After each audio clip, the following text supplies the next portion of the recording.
네, 안녕하세요. 앞에 영상이 굉장히 좀 쑥스럽네요. 위대하신 분들이 갑자기 나왔다가 동네 아줌마가 딱 나와가지고 제가 좀 당황했습니다.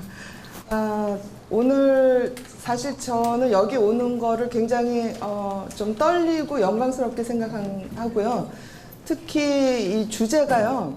창조성인데 가장 창조적인 공간에 창조적인 분들 앞에서 의사라는 별로 창조적이지 않은 직업을 가진 사람이 이렇게 거꾸로 이렇게 발표를 해도 되나 하는 걱정을 좀 했습니다. 그런데 아마도 가장 창조적인 분들이시기 때문에 저처럼 관습적이고 그냥 그 남들이 하라고 하는 그 모범적인 길을 간 사람한테 뭔가 또 좀 다른 세계의 얘기를 들으시면 그것도 하나의 융합이 되시리라라고 생각을 했고요. 그래서 오늘 제가 발표하는 것도 뭐 이미 너무나 창조적이신 분들이기 때문에 이렇게 하면 창조적일 수 있다라는 얘기가 아니고요. 오히려 제 그 임상 경험이라든지 또 제 자신의 삶이라든지 이런 데서 어떻게 어떤 슬픔이 있을 때 또 좌절했을 때 또 어떤 역경이 있을 때 그거를 심리학적으로 어떻게 이해하고 이제 넘어가느냐 하는 그런 쪽으로 말씀을 드리면 아마 여기 오신 선생님들은 거기서 그냥 에너지를 받고 가시면 그 각자 분야에서 일을 또 하실 거라고 생각을 합니다. 그래서 이제 본론으로 들어가겠습니다. 이 시간이 사실은 좀 졸린 시간 아닙니까? 그쵸?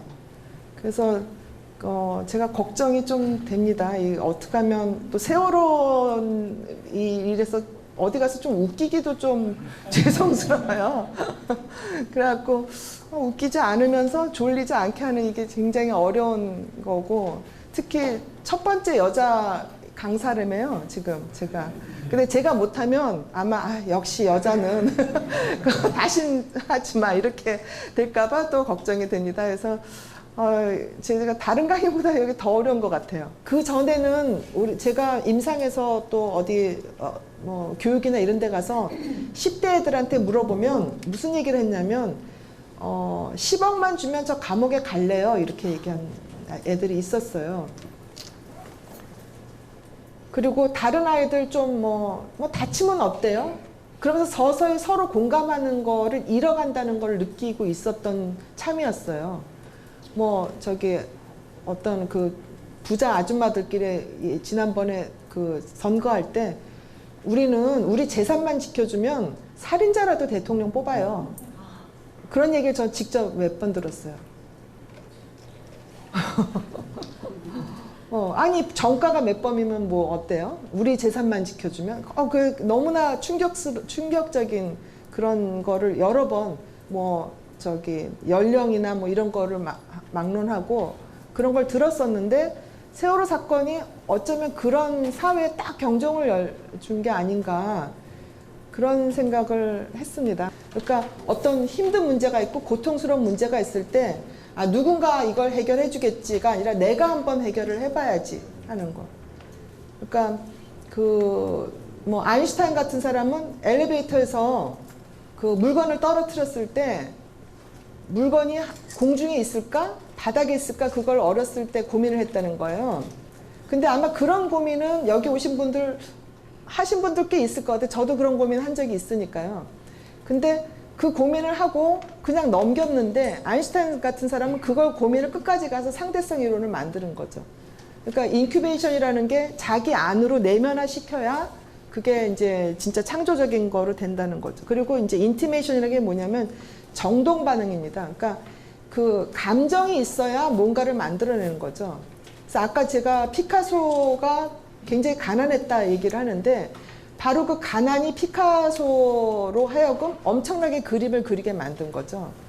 그러니까 가난하지 않으면 사실은 열심히 일하지 않습니다. 그러니까 우리나라가 지금 헝그리 정신이 부족하다 뭐 이런 얘기 여러 번 하는데 그거는 그 노동 조건을 막 너무 나쁘게 만들라는 그런 게 아니고 실제로 조금 더 가난한 사람의 정신을 갖자 하는 뜻에서 그게 이제 동기가 되는 거죠. 그러니까 여기 자제분들도 있으실 텐데요.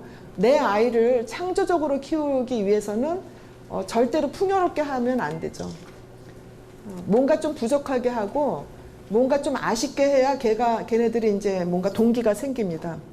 그 다음에 이제 일루미네이션이라는 게 아까 말한 그 유레카의 그런 단계고, 그 다음에 베리피케이션이 이제 그런 거를 구체적으로 형상화시키는 거죠. 이게 굉장히 어떻게 보면 인내심이 필요한 겁니다. 이제 제 면담하는 사람들 중에 화가도 있고 뭐 음악가도 있고 그런데, 화가 중에 한 분이 그런 얘기를 한 적이 있는데, 그 흰 캔버스를 앞에 놓고 보면 막 찢고 싶대요. 막 부수고 싶고. 그게 뭐 어떻게 보면 백남준의 그 퍼포먼스인지는 모르겠지만, 그리고 점을 이렇게 다 그걸 찍고 선을 할 때는 돌아버리겠다는 얘기를 한 분도 계세요. 너무나 이제 지루한 작업이 되는 거죠. 그 다음에 음악 하시는 분들 있죠. 가족들이 죽어요. 똑같은 거를 반복해서. 그래서 제가 저 배우 윤정희 씨 있죠. 굉장히 저는 존경합니다. 어떻게 그렇게 따라다니면서 그걸 듣고 반복되는 거. 그러니까 그게 베리피케이션이죠. 그러니까 제 남동생도 실리콘밸리에서 갑자기 이제 생화학에서 뭐 엔자임 연구하고 뭐 그런 거 하는데요. 지금 듀퐁에 있는데요. 그 실험실에 예전에 젊었을 때 가보면 도 닦는 사람 같아. 그냥 하루 종일 뭘 하는지 그런 과정의 베리피케이션이겠죠. 그다음에 이제 융이 말한 그 연금술적 창조 단계가 있습니다. 이거는 이제 직접적으로 그 고통과 연결이 되어 있습니다. 조금 좀 생소하게 느끼실지 모르겠는데, 제가 임상과 연결해서 말씀을 드리자면요. 우리가 어떤 문제에 봉착하면, 그것도 굉장히 심각한 문제면 이 가슴이 바짝바짝 타고 마르고, 그래서 수검땡이처럼 되는 그런 시기가 있습니다.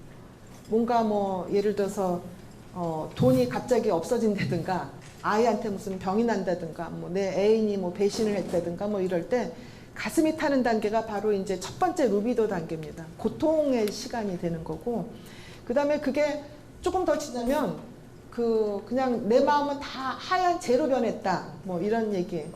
뭐 예를 들어서 이제 부도가 나면 거의 잿더미로 변하는 거죠. 이런 시기가 두 번째 단계라면, 거기서 끝나는 게 아니라 그거를 슬픔을 이제 잘 녹여야 되는 거죠. 그래서 잿더미로 변한 데서 그냥 끝나는 게 아니라, 그래도 내일 태양은 떠오른다. 그러고 다시 또 그 슬픔으로 분노를 녹이는 겁니다. 그게 이제 눈물을 흘리는 단계가 바로 그 분노를 녹이는 단계가 되죠. 그러니까 그냥 화만 내면 거기서 끝나는 건데, 이게 내면에 대해서 그 고통을 객관적으로 응시를 하는 거죠. 그래서 이거를 일단은 객관화시켜야 분리가 돼서 뭔가 새로운 거를 또 만들어낼 수가 있습니다. 그러니까 창조적인 작업을 하는 사람들은 너무 화가 나 있어도 안 되고요. 그리고 항상 또 도사처럼 아무런 감정이 없어도 안 됩니다. 그 중간 단계. 그러니까 뭔가 나한테 좀 부족해. 이게 잘 안 돼서 화가 나. 이런 게 오히려 그 하나의 에너지가 될 수 있다는 거죠. 그러니까 지금 만약에 뭐가 일이 잘 안 풀려서 부글부글하다, 속이. 그리고 누군가한테 화가 난다. 그러면 내가 지금 창조적인 용광로가 내 마음속에 끓고 있구나. 이렇게 생각을 하시면 됩니다. 그리고 특히 이제 어떤 사람이 좀 밉잖아요. 내가 지금 뭔가 연구를 하는데 누가 경쟁적인 사람이 자꾸 뺏어가는 것 같아. 예를 들어서 뭐 애플이 있으면 그 옆에 뭐 삼성이랑 서로 싸우는 것 같아. 뭐 이러면 얼른 생각하면 삼성하고 애플이 서로 싸우고 소송하기 때문에 저 사람들 참 바보 같은 짓 하고 돈을 엄청나게 쓴다, 이렇게 생각이 들잖아요. 근데 사실은 그게 윈윈입니다. 뭐 아시는 분은 아시겠지만 뭐 홍보도 되지만 서로 그렇게 경쟁 관계로 되면서 굉장히 또 얻는 게 많죠. 물론 변호사들한테 갖다 주는 돈도 많지만 그 과정 중에 애플과 삼성이 같이 크는 부분이 있거든요. 근데 그 기업만 그런 게 아니고요. 국가도 마찬가지입니다. 우리나라가 맨 처음에 제가 김일성 동상 보여드렸는데, 만약에 우리나라에 북한이란 존재가 없었다면 우리나라가 지금처럼 이렇게 정신 차리고 열심히 일했을까? 그것도 생각을 해볼 문제예요. 어쩌면 필리핀처럼 돼 있을지도 몰라요. 필리핀은 똑같이 시작을 했지만 50년대, 60년대 우리보다 훨씬 잘 살았었거든요.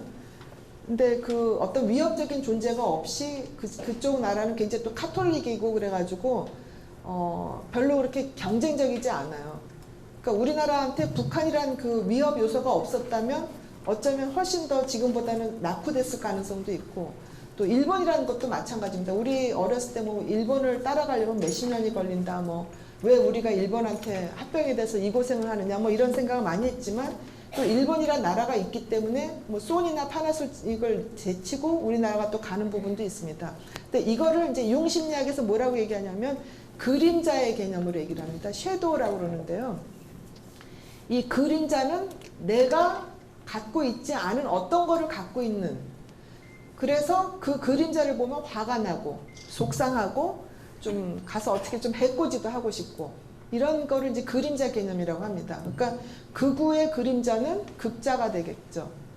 그 다음에 신우이의 그림자는 올케가 되고, 시어머니의 그림자는 며느리가 되고, 이런 식으로 그 그림자가 굉장히 밉고 나를 괴롭히는 것 같지만 사실은 그 그림자 때문에 내가 굉장히 열심히 일할 수도 있다는 얘기죠.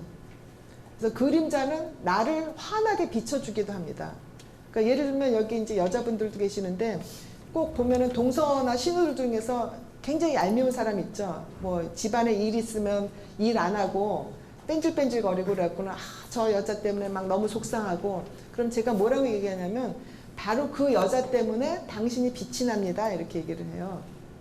그러니까 그 뺀질거리고 이기적이고 뭐 이런 사람들이 욕을 먹음으로 인해서 내가 더 좋은 사람이 되는 거죠. 그러니까 그 그림자의 기능이죠. 그래서 이 그 그림자를 제대로 보는 거는 그 문제랑 일단은 좀 떨어져서 있어야 됩니다. 그게 뭐냐면 내 신우가 나를 굉장히 괴롭힌다라고 생각할 때 그 신우가 참 그림자니까 나한테 도움이 되는 존재다라고 얼뜻 생각하기가 힘들어요. 그럴 때는 일단은 그 융심리학에서는 뭐라 하면 이고 컴플렉스를 버려라, 그걸 극복해라 얘기를 합니다. 그러니까 자아에 집착해서 그 자아에 머물러 있는 한 그림자를 제대로 볼 수가 없습니다. 그게 무슨 소리냐면 내가 그래도 박사인데, 뭐 내가 그래도 어느 대학을 나왔는데, 내 친정은 얼마나 잘 사는데 네가 감히 나한테 뭐 내가 무슨 무보수 파출부도 아니고 이런 일을 시켜? 내가 누군데 하는, 그게 바로 이제 이고 컴플렉스에 사로잡힌 상태입니다. 그렇게 되면 그림자는 그림자로 보이는 게 아니라 나의 그냥 적으로 보이죠. 근데 그래 내가 뭐 박사고 뭐 해도 어차피 뭐 그 한국의 여자로 태어난 죄로 내가 버리자. 그래서 그때 내 이고를 버리자 그러면 그 이렇게 그 땅에 붙었던 이고가 하늘로 이렇게 올라갑니다. 그래서 위에서 이렇게 내려다 볼 수가 있는 겁니다. 극단적인 예를 들자면 그 융이 이제 칼 융이라고 이제 분석 심리학하는 그 융이 그 심장 마비가 왔었습니다. 그래가지고 이제 그 중환자실에 가가지고 막 사경을 헤맬 때 그 자기 그 영혼이 이렇게 유체 이탈하는 경험을 했습니다.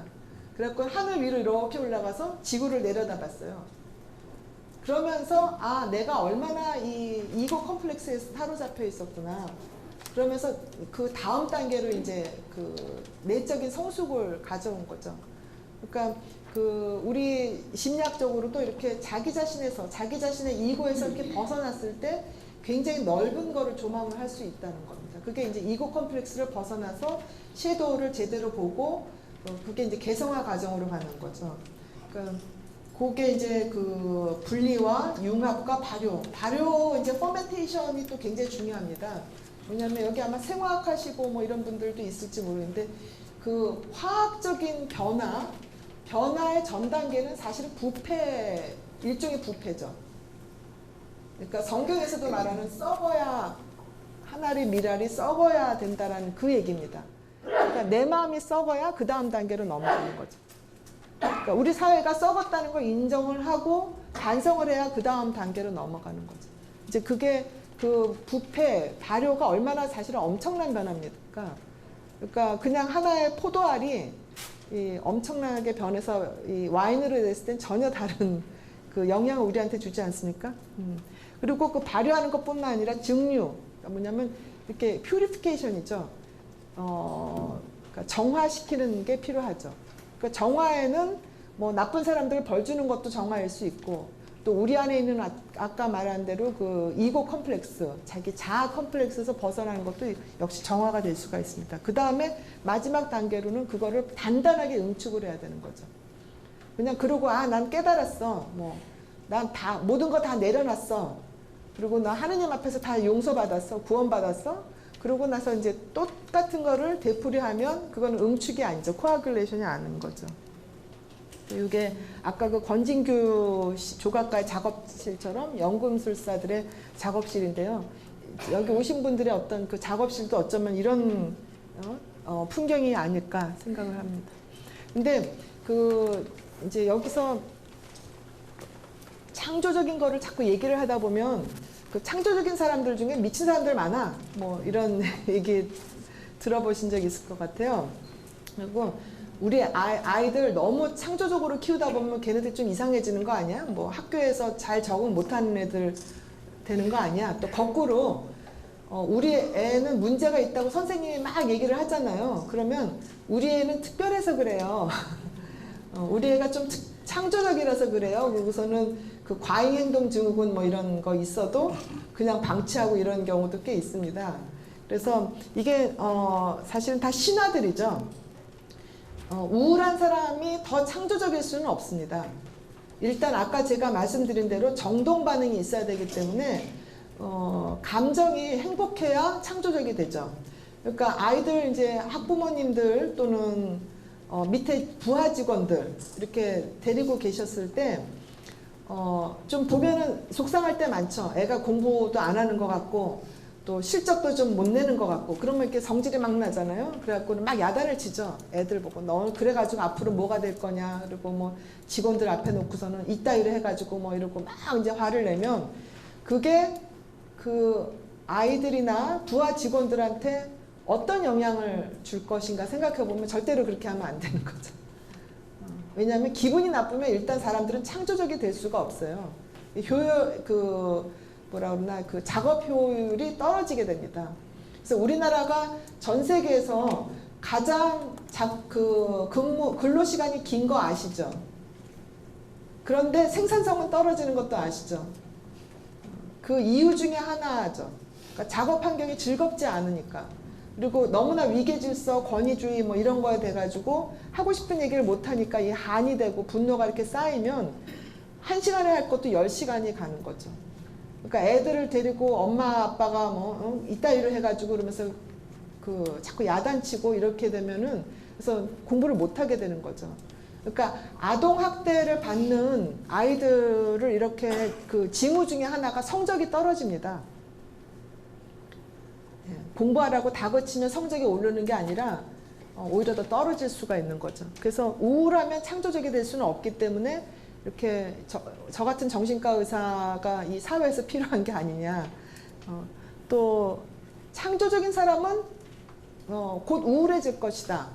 이것도 맞기도 하고 틀리기도 합니다. 이제 Success Depression이라는 얘기가 있어요. 성공 우울증이라고 해가지고 성공한 사람들 중에서 우울해지는 경우가 있어요. 분명히.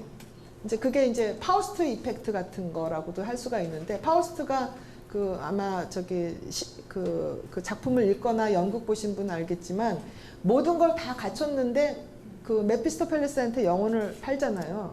그래서 사실은 모든 걸 다 가졌다고 생각하는 그 극점일 때가 정신적으로는 굉장히 위험할 때죠. 그러니까 그거는 이제 꼭 파우스트처럼 그런 아주 학자한테만 되는 게 아니고요. 예를 들어서 아이들 있죠. 아이들 고등학교 졸업하고 대학교 입학하고 한 4, 5월쯤 되면 그 대학생들의 정신 건강이 급격히 나빠집니다. 그러니까 그 대학을 입학하는 그 성공을 딱 그 타겟으로 하고 열심히 뛰었는데 막상 대학에 들어가 보니까 너무 아무것도 아닌 거예요. 그때 아이들이 자살 시도도 하고 그게 대학교뿐 아니라 요새는 그 고등학교 특목고들 있죠. 특목고 아이들의 정신건강이 굉장히 안 좋아요. 그게 또 하나의 석세스 디프레션이죠. 일단 특목고를 들어가기 위해서 과학고를 들어가기 위해서 열심히 했는데 들어가 보니까 정말 너무나 더 괴롭더라. 또 예를 들어서 여기 뭐 어디 무슨 회사에 들어왔다. 엄청난 게 뭐 수천 대, 수백 대를 들고 들어왔는데 막상 들어와 보니까 내가 생각했던 거랑 너무 다르다. 이러면 또 이게 석세스 디프레션이 되는 거죠. 그래서 그 융심리학자들이 항상 강조하는 것 중에 하나가 성공을 목적으로 또 어떤 타겟, 그 목적 지향적인 삶을 살면 우리는 우울해질 수밖에 없다라는 거죠. 그게 아니라 그 과정을 즐거워하면 계속 갈 수 있다는 거죠. 그러니까 산에 우리가 등산할 때 저 산에 올라가는 것만 목적으로 하고 계속 올라가면 그 꼭대기까지 가면서 우리가 볼 수 있는 많은 즐거움을 놓치게 됩니다. 전 얼마 전에 텔레비에서 굉장히 보고 웃었는데요. 이 앱을 가지고 등산을 하더라고요. 젊은이들이. 근데 그 앱만 보면서 지도를 갖고 그것만 보고 산을 올라가요. 그러면 도대체 산을 왜 올라가는지 핸드폰만 볼 거면. 그러니까 그 목적 지향적인 봉우리를 보고 가면 그 중간에 뭐 풀도 볼 수 있고 꽃도 볼 수 있고 사람들이랑 대화도 할 수 있고 이런 걸 다 놓치는 거죠. 그러니까 그런 게 우울해질 수 있는 그 하나의 그 지름길이 되는 거죠. 그러니까 목적 지향적인 게 아니라 과정을 즐기는. 그래서 그 과정에 심취할 때 오히려 더 창조적이 될 수도 있다는 거죠. 뭐 조증 환자라고 아시죠? 왜 너무너무 기분 좋아가지고 이제 막 MDR이라고 또 우리 정신과 의사들은 그러는데 그런 사람들이 또 창조적이다라는 거 사실 맞기도 하고 또 틀리기도 합니다. 우리나라 재벌가들 중에서 특히 이제 망한 재벌들 있죠. 사라진 재벌들 중에서 조울증 그 패밀리들이 됩니다. 그래서 그 일을 막 벌리죠. 그러니까 그 자기가 가지고 있는 재산이 얼마 없을 때는 똑같은 조증이지만 한 뭐 1,000만 원, 2,000만 원 갖다 버리지만요. 재산이 많으면 수조 원을 갖다 버려요. 그래서 그 조증 환자들이 일을 주로 막 벌리는데 창조적인 사람들의 그 창조적인 태도하고 조증 환자들의 그런 일을 벌리는 태도는 몇 가지 다른 점이 있습니다. 첫 번째가 뭐냐면 그 조증 환자들은 일을 벌리기는 하는데 수습을 하지를 못해요. 그래서 그걸 이제 좋게 얘기하면 그 리더의 여러 가지 그 리더 유형이 있잖아요. 그래서 아이디어를 주는 리더라고 얘기할 수도 있겠지만 실제로 조증 환자들이 내놓는 아이디어는 실행 가능성이 없는 아이디어를 내놓는 경우가 굉장히 많습니다. 근데 이것도 또 좀 우리가 반성할 부분도 좀 있어요. 왜냐하면 그 벨 있죠, 벨. 그 전화 그 발명한 사람이 그 전화기를 가지고 그 유니언 그 회사라고 그 당시에 가장 큰 정보 회사에 가져갔더니 그 유니언 회사에서 이런 거를 가져와서 이걸 뭐에다 쓰느냐 그러고 거절을 했잖아요. 그래갖고 유니언 회사는 결국 망하고 벨 회사는 이제 큰 회사가 됐죠. 또 그 다임러라고 그 자동차의 그 이제 뭐라 그러나 그 원조라 그러나 그 다임러가 자동차를 이렇게 미국에서는 한 100만 전 세계에서 뭐 100만 대 이상 팔리겠냐? 100대 이상 팔리겠냐? 하여튼 굉장히 숫자를 적게 얘기를 했습니다. 그 이유가 뭔지 아세요?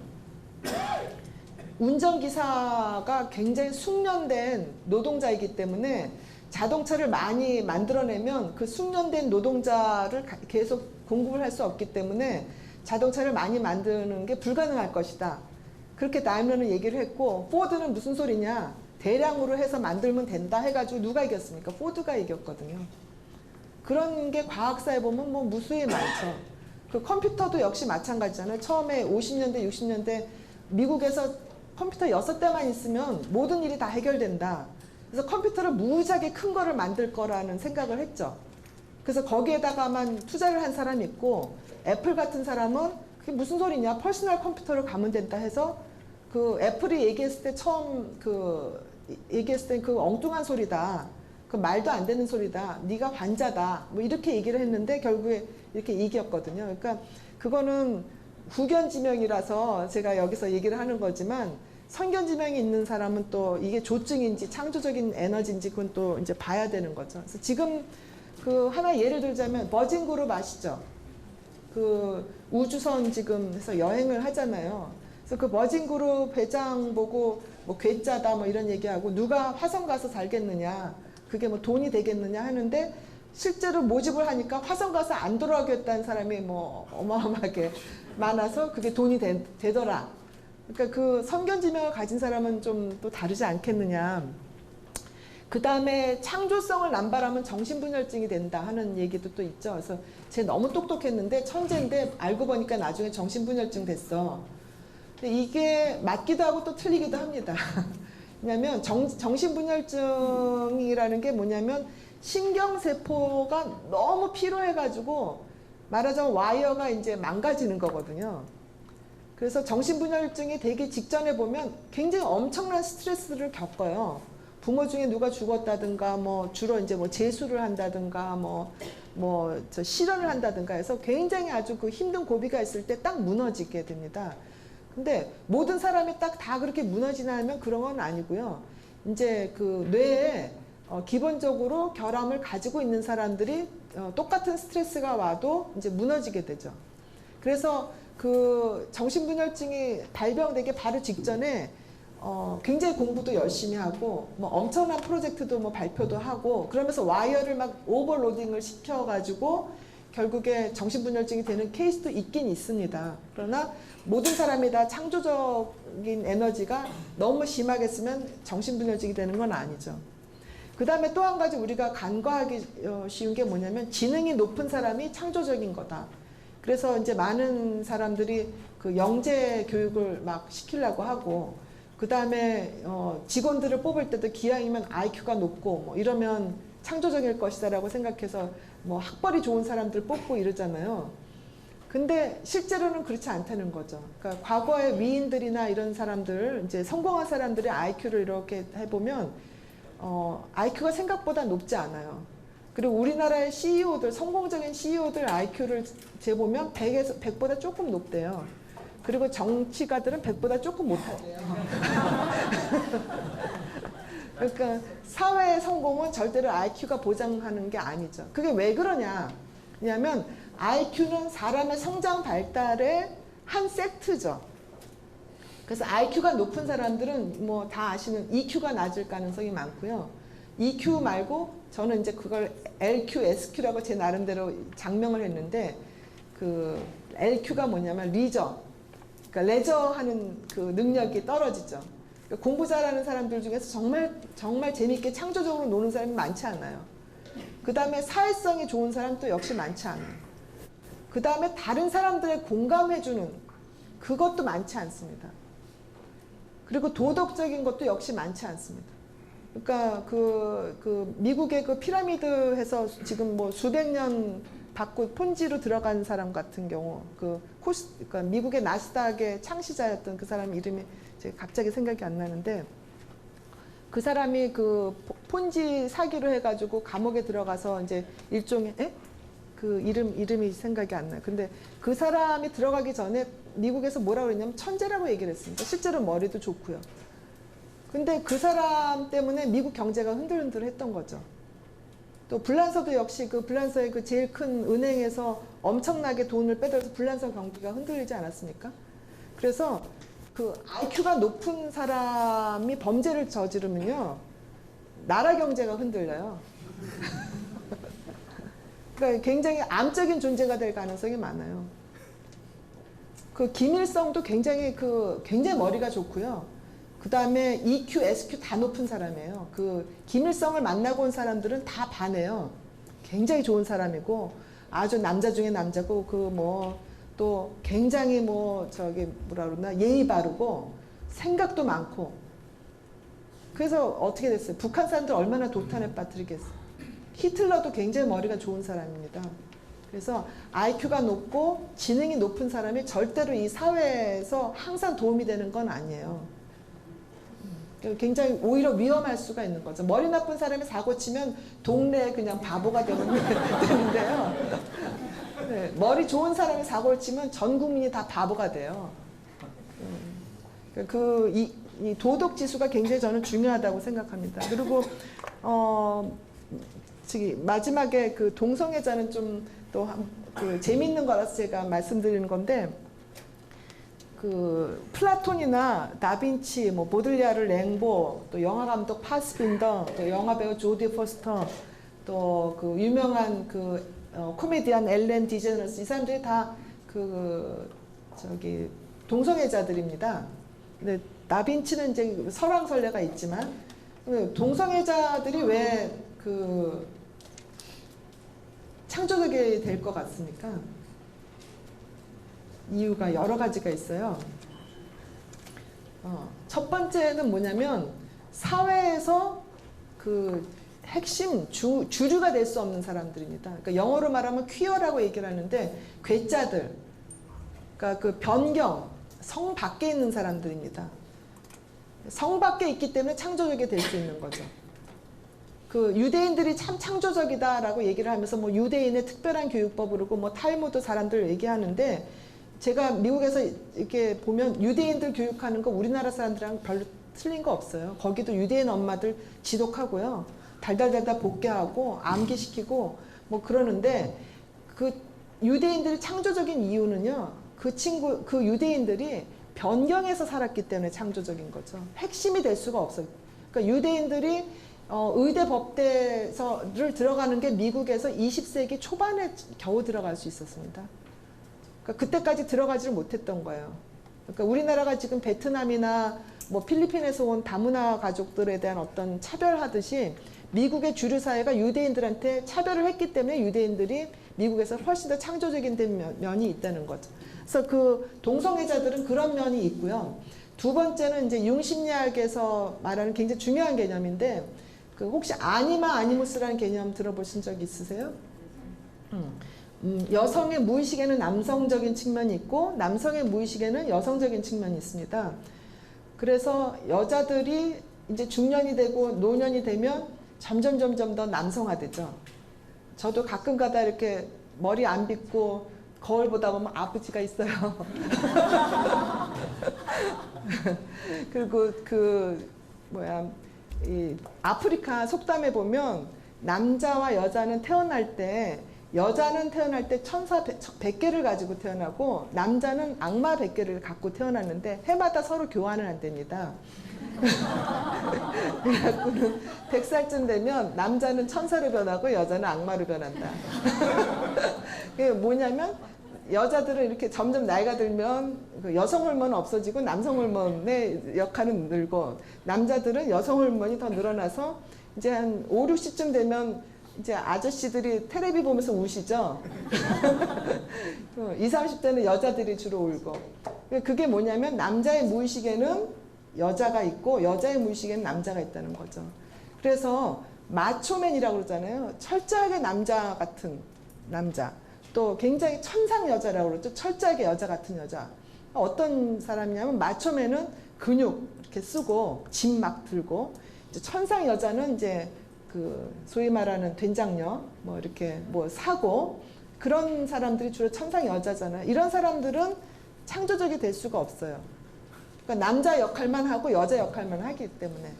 그런데 남자지만 조금 여자처럼 섬세하고 감수성도 있고 뭔가 좀 하고 뭐 이렇게 만들기도 하고 그러면 창조적이 되는 거죠.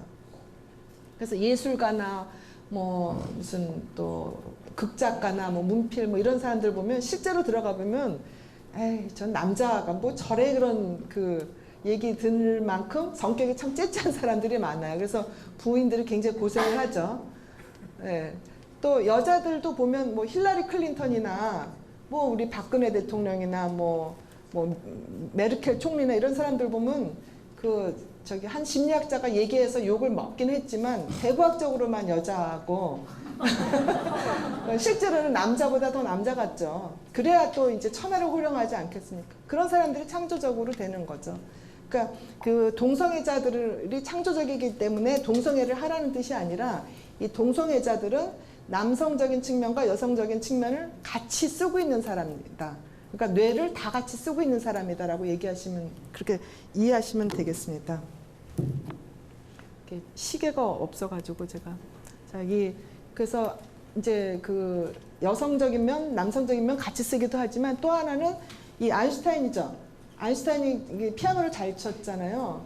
근데 피아노를 치면서 영감을 얻은 부분이 많다는 거죠. 그러니까 예술과 과학 기술이 같이 이렇게 같이 가면 그래서 요새 우리 둘째 아들 그 그 융합대학원에 다니는데 거기 음향 기술 뭐 정보 뭐 이래가지고 음향과학을 하는 그 과가 있더라고요. 근데 거기에 돈이 제일 많이 온대요. 요새 그 비디오 아트하고 뭐 이제 케이블 뭐 이래 가지고는 거기에 제일 돈이 많대요. 그러니까 그게 바로 뭐 예술과 기술이 이제 이렇게 그 뭐라나 멀징하는 거 있죠. 이렇게 같이 가는 거. 이런 데서 어떤 창조적인 에너지가 나오는 거겠죠. 그러니까 우리나라 지금 뭐 케이팝 같은 거 이렇게 보면 그 케이팝이 사실 가수만 가는 게 아니잖아요. 그 뒤에 저는 케이팝 가수들이 나오면은 저는 뭘 주로 보냐면 뒤에 그 무대 그 비디오 아트를 저는 참 많이 봅니다. 그러면 그 비디오 아트가 어마어마한 그 예술적인 거를 갖고 있는 사람들이 참 많더라고요. 그런 그 애니메이션도 있고 뭐 파인 아트도 있고 여러 가지 있는데 그래서 그 얘기를 들어보니까 한 번 그 뒤에서 이렇게 보여주는데 딱 한 번 하는데 10억인가 뭐 받는다고 그러더라고요. 그래서 조용필 같은 사람이 그 뒤에 이렇게 자기 무대 장치할 때, 야, 이거 괜찮다. 그러니까 그런 게 바로 이제 융합이 되겠죠. 그래서 음악, 물리학 뭐 이런 것도 같이 이렇게, 시공간이 같이 움직이는 게, 조금 더 우리를 창조적으로 만드는 거죠. 그러니까 애들을 키울 때, 또 우리가 브레인스토밍 해서 뭔가를 할 때 앉아서 이렇게 하는 게 아니라 몸이 움직여주면 훨씬 더 자극이 많이 됩니다. 그래서 공부를 할 때도 우리가 어렸을 때 뭐 쓰면서 뭐 눈으로 보면서 말하면서 들으면서 이렇게 공부를 했잖아요. 근데 거기에 한 걸음 더 나가서 이렇게 막 손짓 발짓까지 하면 더 잘 외워지고 그랬잖아요. 그러니까 이 몸을 많이 쓰면 그만큼 더 창조적인 에너지가 나올 수 있다. 뭐 이렇게 얘기를 합니다. 그럼 뭐 어떻게 보면 예전에 우리 동양의학에서 기 얘기하잖아요. 그거랑도 비슷한 것 같아요. 그리고 다시 한번 이제 하면 요런 필요한 거를 이제 체크리스트죠. 먼저 의심하고 집요하게 팔고 그 다음에 세 번째 그 콜라보레이션이 굉장히 중요합니다. 협동이요. 그러니까 세계적인 그 천재들을 보면 항상 옆에 친구가 있어요. 그래서 프로이드 같은 경우도 프로이드 옆에는 항상 도와주는 그 스승이나 친구들이 있었어요. 그래서 뭐 블로이러라든지 뭐 샤르코라든지 뭐 플리스라든지 지금 우리는 그 사람들 이름을 모르지만 프로이드는 알죠. 근데 프로이드가 그 친구들이 없었으면 프로이드가 아닌 거죠. 그 다음에 이제 융도 마찬가지입니다. 칼 융도 칼 융을 도와주는 여자들이 무지하게 많았어요. 그러니까 첫 번째 도와주는 여자가 엠마 융이에요. 부인입니다. 그래서 그 제가 말한 아니마 아니무스 이론은 엠마 융이 거의 다 만든 건데 그거를 이제 융이 가지고 온 거죠. 그 다음에 그 토니 울프라고 해서 그 칼 융의 말하자면 그 정부였어요. 정부였는데 엠마 융이 얼마나 통이 컸냐면 그 토니 울프하고 자기 남편하고 서로 사랑하는 관계인지 뻔히 알면서 매일 집에 오는 걸 그냥 내버려 뒀어요. 그러니까 그 남편이기 이전에 하나의 동지라고 생각을 한 거죠. 그러나 이제 그 토니 울프한테 우리 집에 와서 남편하고 일하는 건 좋은데 딱 한 가지 네가 못할 게 있다. 같이 밥은 먹지 못한다. 그것만 원칙으로 하고 같이 일을 했어요. 그러니까 또 아까 말한 피카소 같은 경우도 그 피카소의 여자들 쭉 아시죠? 근데 한 명만 빼놓고 피카소랑 헤어지고 나서 다 자살한 것도 아세요? 네. 피카소가 그만큼 이제 그 뱀파이어죠. 기를 싹. 근데 천재들이 좀 그런 게 있어요. 뱀파이어 같아요. 이렇게 남의 기를 쫙 빨아들이는. 스티브 잡스도 뱀파이어고 빌 게이츠도 뱀파이어예요. 스티브 잡스나 빌 게이츠 때문에 무너진 기업이 하나둘이 아니잖아요. 우리나라도 마찬가지죠. 삼성 때문에 이 죽은 중소기업이 뭐 어마어마하잖아요. 뱀파이어입니다. 사실은 천재들이. 그래서 그 콜라보레이션 하는 건 좋은데 이 뱀파이어가 너무 많아도 좀 안 될 것 같아요. 우리 같은 사람들은 무서운 사회가 되니까. 네. 그 다음에 네 번째가 이제 철저하게 훈련하는 거. 그러니까 나한테 에너지가 많은 어떤 그 아이디어가 많은 이런 거에서 끝나는 게 아니라 그거를 갖고 끝까지 붙들고 늘어지는 그런 사람이 이제 결국에 그 진짜 창조적인 사람이 되는 거죠. 그리고 특히 이 상상력이라는 거는 많이 가지면 가질수록 점점 더 줄어듭니다. 아까 말한 그 천사와 악마의 관계인 것랑 또 비슷한데요. 예를 들자면 미로 아시죠? 그 유명한 화가. 미로가 성공하면서 마지막에 대량 생산해서 정말 상투적인 작품만 만들어낸 거 혹시 아시는지 모르겠는데 그렇게 되기가 딱 좋습니다. 그러니까 일단 어떤 극점에 오르면 그 다음부터는 상상력을 개발을 하지 않아요. 왜냐하면 배가 부르기 때문에. 그래서 그 스티브 잡스 같은 사람은 자기 집에 가구를 거의 안 들여놨다고 그래요. 그리고 집도 굉장히 작은 집이라서 빌 게이츠가 그 스티브 잡스가 애가 넷이잖아요. 그 집에 와가지고는 진짜 니네 식구가 이 좁은 집에서 사냐? 이렇게 물어봤다고 그래요. 근데 바로 그런 좁은 집, 가구 없는 집, 그래서 자기가 이제 일종의 젠 마스터라고 생각을 했는데 그런 정신 때문에 오히려 더 죽을 때까지 계속 창조적일 수 있었던 거거든요. 그러니까 그 상상력을 개발하기 위해서는 가진 걸 자꾸 버리는 거. 그게 좋죠. 그러니까 뭐 그 유명한 사진전 있죠? 아해. 그게 가짜일 수밖에 없는 거죠. 그 돈 줘서 베르사유에다가 다 주고 돈 줘서 루브르에다가 전시하고 그거는 본인은 즐거울지 모르지만 절대로 창조적이 될 수가 없습니다. 그래서 여기 거의 시간이 다 됐기 때문에 한국 교육은 그럼 정말 창조적인가? 그렇지 않은 것 같아요. 저는 뭐 힘이 없는 사람이기 때문에 뭐라고 얘기할 수는 없지만 특히 저는 이 사지선다, 이 아이들을 버려놓는 것 중에 하나, 괄호넣기.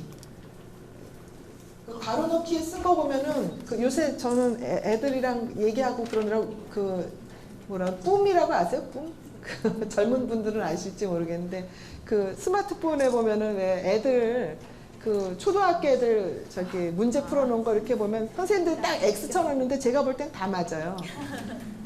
예. 그러니까 틀리다고 하는 게 아니라 다른 질문이 나오는 거를 이렇게 인정을 해줄 수 있는 분위기가 돼야지 창조적이 되는데 무조건 이건 다 틀려 이렇게 생각하면 절대 창조적이 될 수가 없죠. 그래서 지금 뭐 하버드에서는 SAT를 이제부터 안 보겠다, 안 봐도 들어올 수 있게 만들겠다 이렇게 얘기를 하는데 SAT건 수능 학력이건 저는 별로 이렇게 우리한테 도움이 되는 것 같지는 않아요. 그리고 또 세 번째 신체 경험이 굉장히 부족합니다. 그러니까 아이들로 하여금 어렸을 때부터 뭔가를 자꾸 그 몸을 움직이게 만들어야 되거든요. 뭐 가위를 자르건 도자기를 굽건 밥을 하건 청소를 하건 빨래를 하건 이런 게 이제 쭉 가서 나중에는 자동차도 고치고 목수도 하고 뭐 요리도 하고 이래야 아이들이 창조적으로 되는데 부모들이 너는 아무 걱정하지 말고 공부만 하라. 그렇게 되면 나중엔 공부만 해요 끝까지. 그래갖고는 40, 50이 돼도 고시 보겠다고 그러고 부모한테 용돈 타서 공부만 해요. 아무 걱정 안 하고. 절대로 창조적인 사회가 될 수가 없죠. 그 다음에 우리나라 경우에는 권위주의가 이제 또 굉장히 문제입니다. 그래서 그렇다고 해서 또 권위주의를 다 없애면 어떻게 되냐 하면 이제 아이들이 선생님한테 가서 때리고 욕하고 이런 환경도 역시 창조적인 환경은 안 되죠. 그러니까 미국에서도 이렇게 보면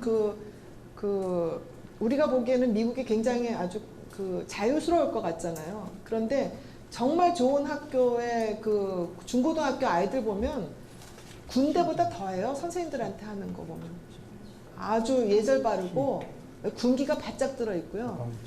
그 할렘이나 이런 데서 아이들 뭐 6학년인데 겨우 1학년, 2학년 그 수준 배우는 애들이 있어요. 그런 데 가면 애들 뭐 난장판이에요. 그러니까 이 권위가 적당히 있어야 되는 거죠. 그 다음에 우리나라 지금 불안 사회다, 뭐 피로 사회다 이렇게 얘기를 하는데 사실은 이게 전 세계 선진국의 트렌드입니다. 우리나라만 그런 건 아니에요. 외국의 젊은이들도 다 이거를 지금 고민하고 있어요. 우리나라만 캥거루족이라고 그랬죠. 부모한테 이렇게 가는 그게 아니고 이게 아마도 이런 불안 사회랑 피로 사회가 되는 게 제가 볼 때는 테크놀로지도 하나의 큰 요인이 있다고 봅니다. 너무 자극이 많아요. 그리고 너무 할 게 많고, 그래서 그 주의 집중하기 힘든 산만한 사회죠. 그러니까 저만 해도 어렸을 때 도스토옙스키 소설을 읽었어요. 무슨 내용인지도 모르고 읽었는데 지금 읽으려면 못 읽어요. 끝까지 가지를 못하는 거예요. 집중이 안 돼서. 저같이 책 좋아하는 사람도 그럴진데 요새 젊은 사람들한테 책 읽으라고 그러면 책 왜 읽어요? 스마트폰에 다 있는데 이렇게 얘기하거든요. 근데 스마트폰의 지식들은 굉장히 이렇게 파편적이거든요. 그래서 그거를 전체적으로 그 오거나이즈하는, 조직화하는 그 능력이 점점 떨어지는 거죠. 그러니까 소비하는 주체가 될 수는 있지만 그거를 조직화해서 만들어내는 주체가 되기는 굉장히 힘들죠. 그 다음에 만들어진 거를 금방금방 손쉽게 쓰기 때문에 새로운 거를 또 이렇게 하기가 굉장히 힘든 거죠. 그래서 이게 불안사회, 피로사회, 주의력 집중 장애사회, 산만사회 뭐 이런 게 어떻게 보면 창조적인데 방해가 될 수도 있고 또 이것 때문에 또 더 경쟁해서 조금 더 올라갈 수 있을지는 모르겠어요. 그러니까 뭐 100년 후, 200년 후쯤에 우리 지능이 뭐 스티븐 호킹 박사 말대로 조금 더 좋아져서 엄청난 거를 이해할지도 모르죠. 그래서 뭐 외계인들하고 대화도 하고 그럴 정도의 지능으로 발달할지 아니면 지금처럼 정신적인 문제가 많아져 가지고 굉장히 사회가 혼란스럽고 파괴적이고 폭력적인 대로 해서 디스토피아가 될지 그 두 가지 갈림길에 있는 것 같습니다. 근데 그 갈림길에서 디스토피아가 되느냐 유토피아가 되느냐 결국 그거의 핵심적인 거는 저는 교육이라고 봐요.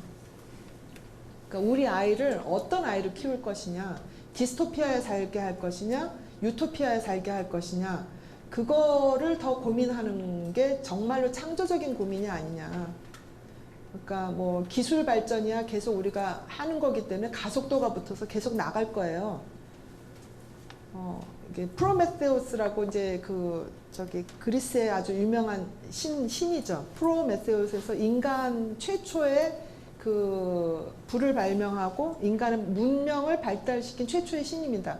근데 그 프로메테우스에서 프로라는 말은 덧붙인다는 뜻입니다. 그래서 우리 문명은요 계속 과거, 제가 온고의 지신 얘기했죠. 과거의 그런 지식에서 덧붙여질 수밖에 없는 게 우리 인간의 그 일종의 운명입니다. 그래서 지금 테크놀로지의 발전이 우리가 아무리 이러이러한 점이 있어서 부작용이 있고 합병증이 있고 이래서 문제가 있다고 생각을 하더라도 계속 덧붙여져서 발전할 수밖에 없어요.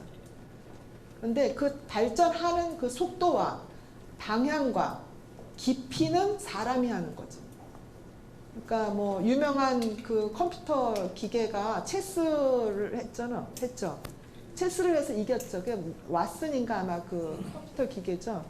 근데 그 체스 기계는 자기가 이겨놓고 이겨서 즐겁다고 환호를 지르지는 못한다는 거죠. 졌다고 속상해하지도 못해요. 그러나 인간은 이겼다고 환호를 지르고 졌다고 속상해해서 다음번에 더 공부를 합니다. 그게 컴퓨터와 인간의 차이인 거죠. 그러니까 테크놀로지가 계속 발달하면서 우리가 해야 될 거는 결국엔 자성입니다. 우리가 과연 어느 방향으로 가고 있는지, 10억만 주면 감옥에 갈 수 있다고 하는 애들을 키울 건지, 아니면 진심으로 슬퍼하고 저 아이가 내 아이 같다고 그래서 모두가 다 슬퍼하는 그런 공동체에 살게 하는 건지는 결국 교육이고, 여기 오신 분들은 어떻게 보면 우리나라에서 굉장히 그 일종의 오피니언 리더들이십니다. 그분들이 어떻게 하느냐에 따라서 사회가 저는 바뀐다고 생각을 하거든요. 그래서 이 불안 사회고 피로 사회고 주의력 집중 사회지만 방향만 제대로 간다면 우리한테는 그래도 창조적인 미래가 있다. 저는 그렇게 긍정적으로 봅니다. 그래서 시간이 거의 다 돼서요. 제 강의는 여기서 마치고.